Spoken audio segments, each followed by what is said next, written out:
Ayan mga kasorpresa, tapos na kami maghatid ng pagkain ng aming mga anak. At papunta na kami ngayon sa Muzon.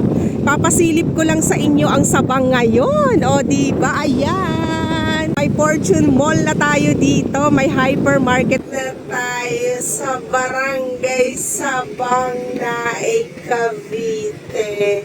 At alam nyo ba, soon to rise Pagsikat Place sa Sabang. Line up na tayo. Dahil eto po, itong lupang nakikita natin, dito po itatayo ang ating Pagsikat Place. Doon banda ka sorpresa. So doon natin matatagpuan ang Pagsikat Place, soon to rise. Kaya open na po tayo for line up.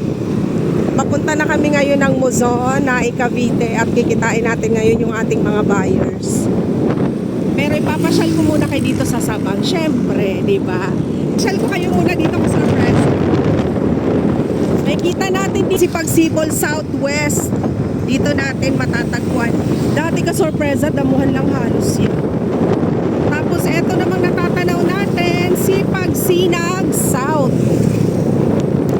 Eto ngayon yung ating Pagsikat na in-upgrade.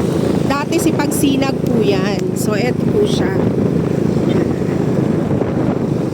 So dito kami ka-sorpresa naninirahan sa Barangay Sabang, Naik, Cavite. Ayan, si Pagsinag.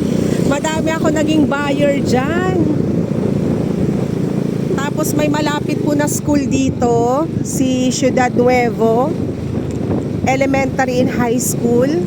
Pwedeng lakarin ng mga bata, pero ewan ko, medyo may kalayuan ng konti, no? Pero pwede yan lakarin ka-sorpresa. Pag Pagsinag South kayo, malapit na. So, eto nandito yung ating school, elementary at high school po yan.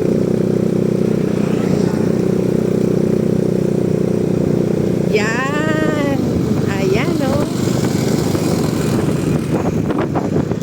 Linggo ngayon kaya walang mga tao. Ciudad Nuevo High School. Integrated School. So, eto pang ating gazebo. Left side po nito ay papunta ng 13 Martires. Ito naman pong right side, papunta na po tayo ng bayan ng Naik, Cavite, papunta na ng Muzon. So ayan mga kasorpresa, hanggang dito na lang ang ating vlog for today. Wow, thank you naman sa mga nag-subscribe dyan sa ating YouTube at TikTok. Maraming salamat pati kay Facebook. Bye! Mamaya ulit!